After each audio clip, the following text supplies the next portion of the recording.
How good did it feel to come up with that pick the other day? It felt real good. That was the first play, during camp that I really was able to make a play on the ball, without a tip. So that felt really good grabbing that. We're seeing a lot of three safety looks, especially with the first team. Do you kind of think you fit into that sort of hybrid role? A guy that can be natural safety, but can also play like linebacker a little bit. Oh yeah, definitely. But I'm just trying to earn the trust of the guys in the locker room right now. Earn the trust of my coaches. Do whatever really that team needs me to do. So, if they want me in that position, they'll put me in that position. But right now I'm just still learning. And just trying to earn the trust really. From the department of doing whatever that includes special teams, and I talked to special teams coach yesterday, Mike Prefer, and he said they're really happy with what you're doing so far, how you're leading the punt team and everything else, and you're willing to learn. Is that something that you feel like can really help you stick with this team and improve? Oh yeah, definitely. I never feel like you learned enough. There's always something else you can learn. So, I always heard when you first got here, to the big stage, your first impact is going to be on special teams. So I really prioritize that. Just learning extra special team stuff on myself. A lot of stuff that I didn't know from college. Bringing it over here. But learning it. So that was something I really prioritized, and I've just been taking little steps, to get better at it every day. What area do you think you've most improved since you've gotten here? Just a feel for the game, just seeing different stuff. They have me doing different special teams roles than I did in college. In college punt, I was like a missile. Here, I'm, like you said, like a quarterback of a punt team. I got to, count how many in the box, do all that stuff, make the counts and all that. So, just taking on that role, it's something new, but, I embraced it, and I've just been trying to learn off of it. It was Steve Wilkes who said yesterday that a lot of the rookies' heads are swimming. He said that's going to happen with just about every rookie. Mm-hmm. From the time that the team picked you, how heavily did you immerse yourself in learning the Browns, and how much of a struggle has it been, or was it, to get up to speed and feel as though you had your feet on the ground? After they picked me, I was excited for 10 minutes, but then, I was just ready to get to work really. So, they sent the iPad, like a couple days after that, I was immediately in the iPad, talking to Coach Wilkes and Coach Witt, trying to learn the plays and stuff. But, it's just, it's a learning process, it's a growth that we all got to go through, just learning, from going 3 years at Miami, having to learn that playbook, and then I'm starting over fresh. So it's a learning process. But eventually I feel like I catch the hang of it. There have been so many Miami guys come through the Browns, going back to when Miami coach Butch Davis was the head coach here. We've gotten to know him, and Miami guys always kind of prided themselves in having the swag and the confidence. Yeah, that's still there.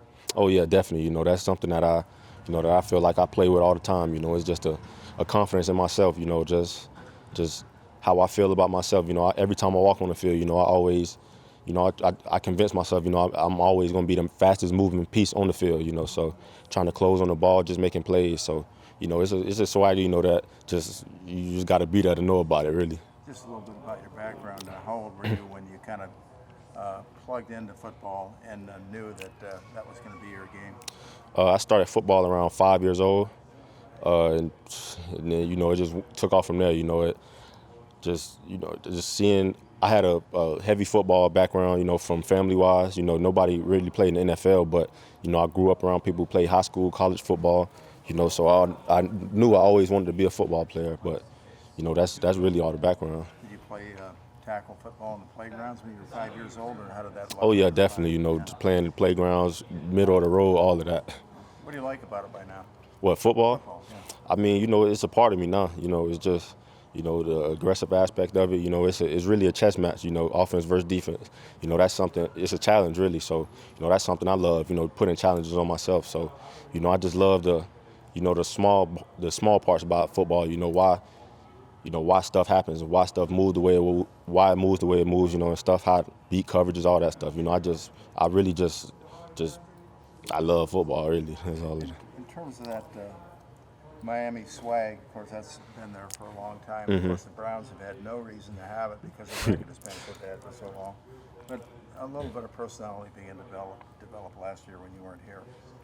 Do you notice any team personality here yet, or are you just kind of scoping it out to see how it all feels and what the team personality is? I mean, what do you mean by you talking about like as the team as a whole? Is there confidence out there? Whether you see Beckham there, he's confident. Mayfield's confident, and Landry's confident. You see all these guys who have some credentials, and maybe there's a confidence. But how confident? What kind of a swag does this offense have, and the defense where you're playing? I mean, we all have playing with a certain swagger, just playing with passion, but it's the little things, every day we still in camp, so, we're still building a rapport as a team, but just trying to pull it all together. Way up there on the front, there's Myles Garrett, the #1 overall pick. I mean, you look at did you look at him at first and say, wow, that guy is something else? Or how do you look at a guy who was a #1 overall pick? Oh, yeah, definitely. But he proves it every day. His get off on the ball, how he runs around the edges. I've seen it with my own eyes. It's one of the fastest that I've ever seen, So seeing him and how he approached everything, I can tell that, he was worthy of that #1 overall pick. I saw him chasing, it was Chubb. Chubb was breaking away. It's almost like Miles was in pursuit, trying to prove that he was as fast as Chubb. He probably is, huh? Oh, yeah, definitely. He's an athletic, big guy, so that's a strength that he has that he uses to his game. So this weekend you get a chance to watch a former Miami guy, Reed, gets the Hall of Fame. This weekend induction, just growing up watching him play, what that mean to you? I mean, it means a lot. Me and Reed, we had a good connection while I was at Miami. He came and watched a couple of our games. I had texted him when I learned that he was getting inducted, just telling him congratulations, but, just seeing a guy that you grow up with, you grow up seeing, and then eventually have a relationship with, make it to the highest stage that you can possibly make it in football. That's a great achievement for him. It was kind of, I felt good about it too, just knowing that I was able to have a relationship with him and, how he's been leading me and other people. It's just like he was talking about Miami as a whole. I mean, 2 years, man, so many good safeties. Reed, got Sean Taylor, Brandon Merriweather. Like, what is it about that school and that position that's been able to kick out so much? I mean, it's just a standard that you hold. Being a safety, you have to be a mistake by a safety, equals a touchdown. So, you got to have you got to bring a certain difference to the game. You got to know everything that's going on, with fronts and the coverages. So, as being a safety at Miami, it just comes with a lot. You got a lot of names behind you that's pulling for you. A lot of alumni that's pulling for you, but they really depend on you, to make everything happen.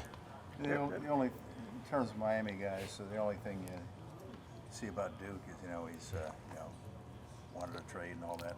That's it. But that stuff aside, what kind of guy is Duke? Oh, I love Duke. He a Miami guy. We went down to Paradise Camp, doing the camp together. Duke is, he definitely one of my friends, but I known Duke, since I was in college. When he came back to Miami, I always talked to him. He's a great guy. I mentioned that interception earlier. Today kind of felt like the first day, though, where this defense got a bunch of turnovers. Has that been a point of emphasis for you guys? Did you want to get more here in camp? Oh, yeah, definitely. That's what you play defense for, to take the ball and give it back to the offense, So that's a heavy emphasis, we emphasize, whenever the ball's on the ground, somebody has to scoop it up. Whenever you get a turnover, you make sure you score with it. So, that's what we play the game for. Your film shows that you're obviously extremely athletic and talented, and sometimes win with that. But it seems like, based on what we've gotten out of you, both in this interview and this camp, you have an intellectual side to you as well. You said a what? You have an intellectual side to you as well. Do you pride yourself on knowing the game, not just playing the game? Oh, yeah, definitely. You have to know the game, to be the best that you can at it. That's something that I really could praise my Miami coaches for. When they came in, Coach Diaz and Coach Banda, they coached us, but at the same time, they wanted us to know the same stuff they know, what they saw on the field. They really make us second coaches on the field, so they really broke the game down. They'll sit with you and really break the game down and show you, have you thinking like, oh, wow, like now I see why, why we doing what we do. So those guys, they really helped me with that, and, I could translate it over now being by myself. Did you watch enough Ed Reed film to take something from him? And if you have taken anything at all from Ed Reed, what is it? I mean, like I said, when Reed came in, we sat and watched film. He showed me how to break down film. Try to catch little beats. That you could take it to your game. We had a cornerbacks coach, Mike Rump, who played with Ed Reed. He was like, Reed seen something. He was attacking it. Reed could be a cover 2 safety, jumping slants. He said he did that type of stuff. So what he had, when he felt he known something coming, he was attacking it right away. So, I just try to take that really. How do you see yourself fitting in with a safety room that's got a lot of talented players? I mean, just, whatever my role is, that's up to the coaches. I just come out every day, be the same person, just keep working. I have a great relationship with everyone in the safety room, whatever they need me to do, that's been my motto, since I started playing football, whatever the team needs me to do, that's what I'll do. Just by way of guys that you admire and the way maybe you're trying to play, who are a couple, three of your favorite defensive backs from over the years? You say what? Who are a few of your favorite defensive backs? Talk about in the NFL? Anywhere, Berea was somebody I actually always watched in college. I loved his range. They moved him the corner when he got, but watching the film from last year, I loved his range. Harrison Smith was a safety I watched a lot, and Kevin Byard from Tennessee. What do you like about Byard's game? I mean, just, being a complete safety, I just love watching those guys, how they attack the ball, and just, I'm a football guy, so, I can, so, sometimes I watch football and break it down, but sometimes I just watch football for the fun of myself.